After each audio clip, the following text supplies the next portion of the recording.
taking the steps, doing the things, being consistent, that is going to get you to where you want to be.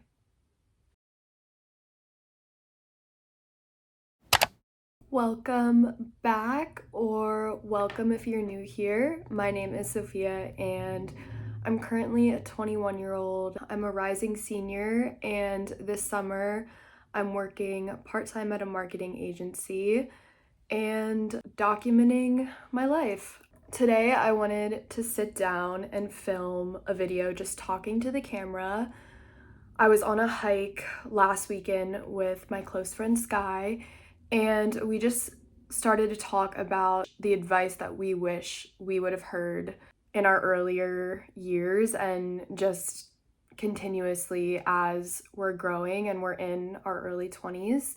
And I feel like some of these things are talked about a lot, but also at the same time, I feel like I don't really hear people just talk about how hard your early 20s can be and just this period of life. So I'm using this video and this channel as my way to just kind of put everything out that I wish I would hear more of and that I'm focused on right now.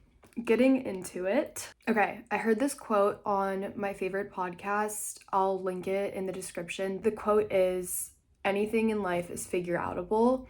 And super simple, like a very simple, easy concept, but I feel like it reigns so true for so many things.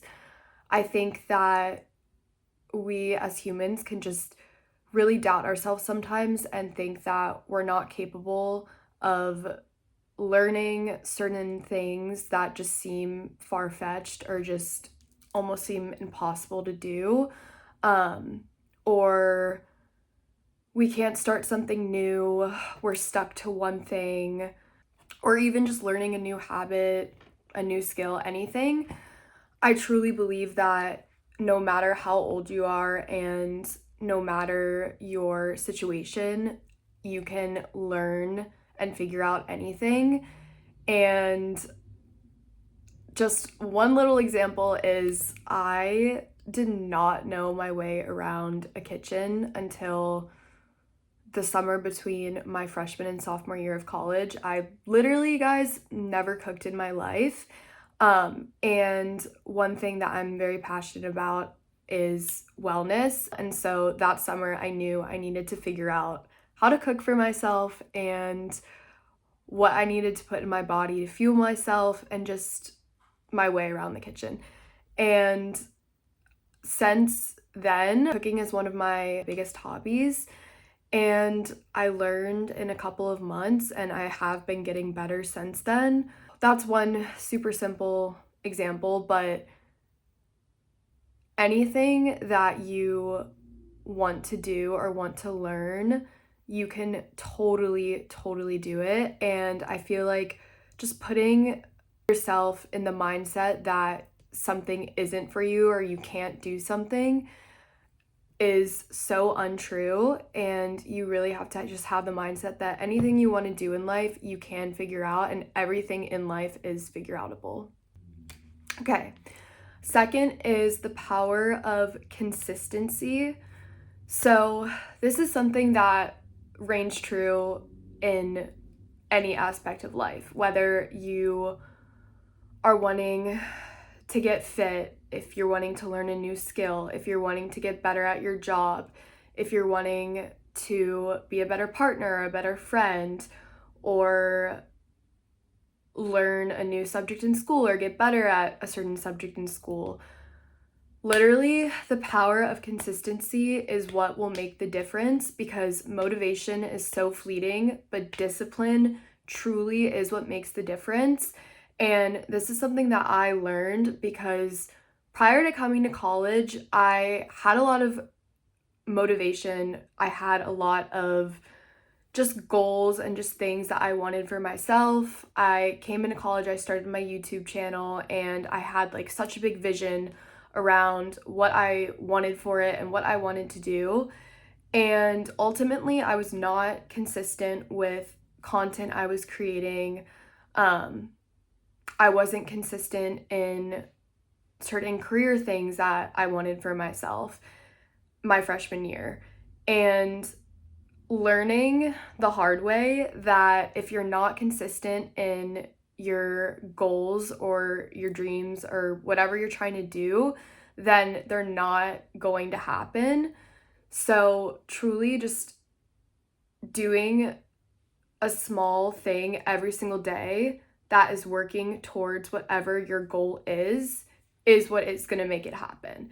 And I figured that out, and honestly still am figuring that out. I'm not perfect in any way, but it's something I've gotten so much better at, and something that I wish honestly like I would just hear talked about more, especially nowadays with social media. You see people living these lives that maybe you want for yourself, or you don't understand like how they got there, or they just look so like perfect, and you don't see the work that goes behind the life that people are living, or whatever their situation is. You don't see the work that went into it, and truly the work that goes into anything good in life is consistency.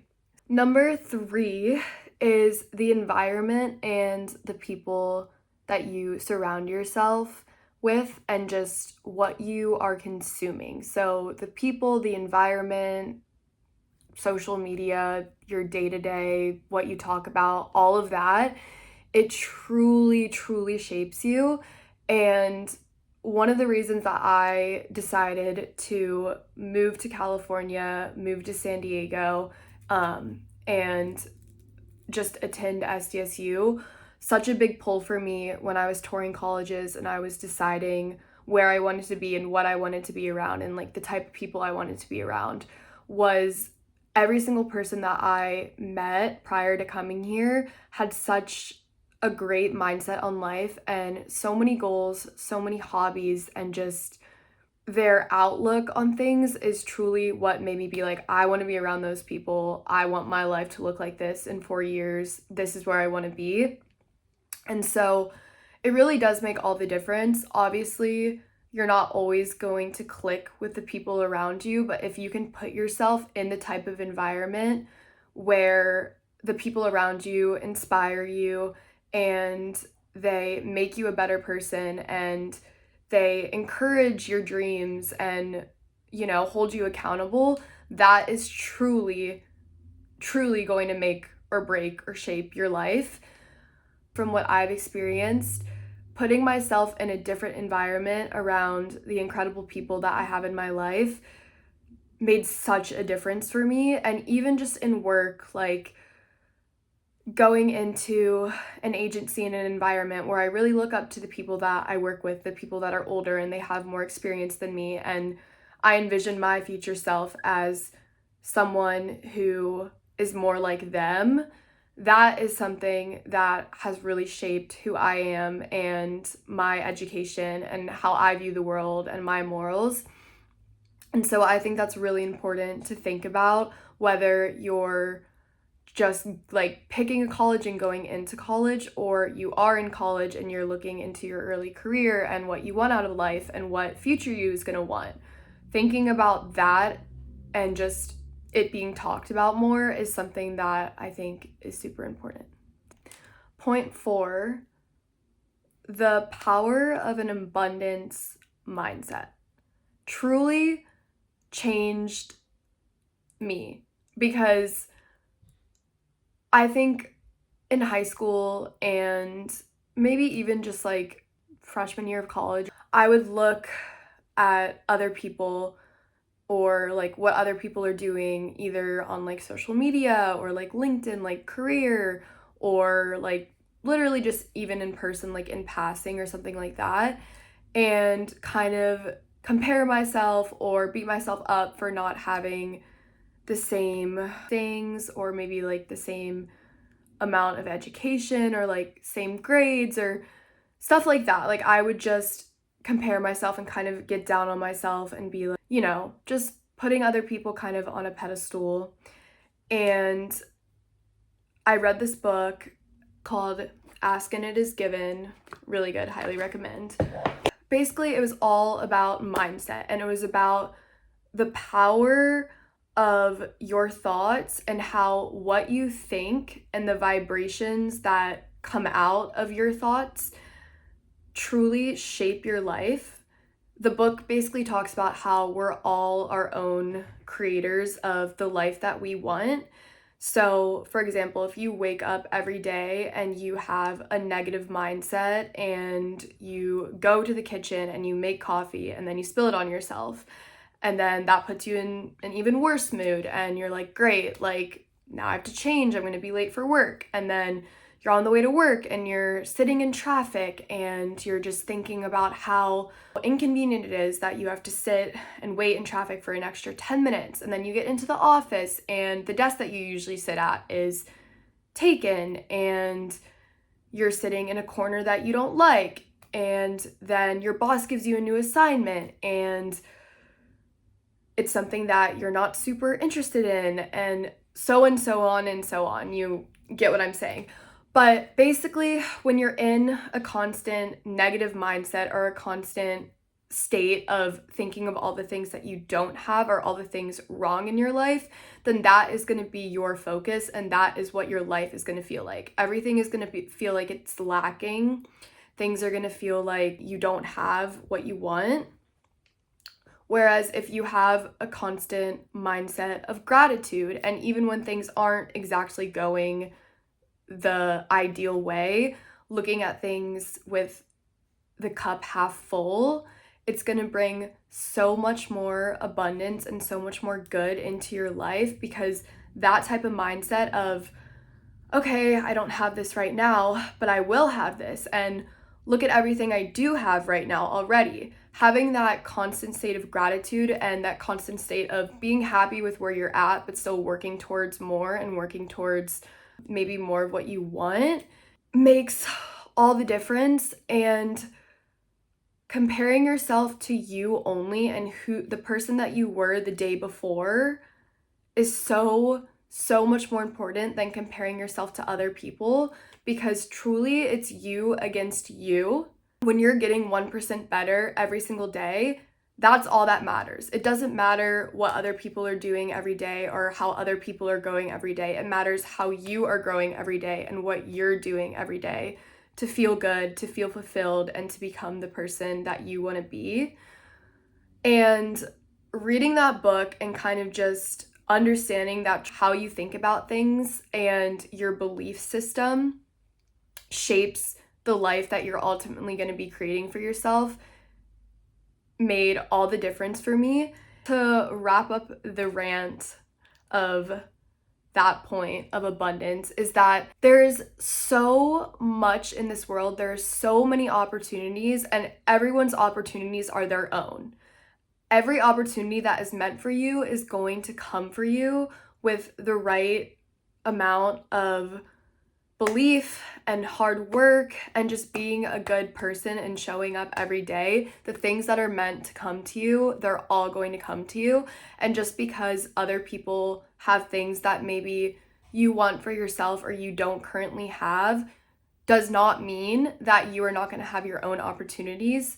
And so you should only be comparing yourself to yourself. Any feelings of jealousy or comparison or anger or hate or negativity, anything like that, are all feelings and energies that are going to be draining you from your own potential and your own opportunities and your own life that you are going to live to the absolute fullest. So when I had that mindset change, that to be so true. One thing I will say about this book is it's more of like a spiritual kind of thing. So I would highly recommend it, but I would say kind of look up the summary and see if it's for you, because it's not everyone's cup of tea, but it did really help me change the way that I think about things. It's okay not to know exactly what you want or where you're going as long as you're taking the steps to figure it out. As I've gotten older, I've realized that when you're a kid, you look at older people, you look at adults that are like 30, 40, 50, and you're like, wow, like, they're adults. They have it all figured out. Like, when am I gonna have it figured out? All of that. And I have realized that no one, truly no one, has it all figured out. We are all humans, and as humans, we're just continuously growing, learning, and changing. So, no matter what age and no matter what stage of life you're in, you're always going to be growing. The same is so true for me because I am still just trying to figure everything out one day at a time. If you don't try, you literally will never know. If you don't work towards something that you want or that you think you want, or literally just it comes down to if you don't try, you will never know. And so taking the steps, doing the things, being consistent, that is going to get you to where you want to be. Thank you guys for listening, and I will see you in the next one.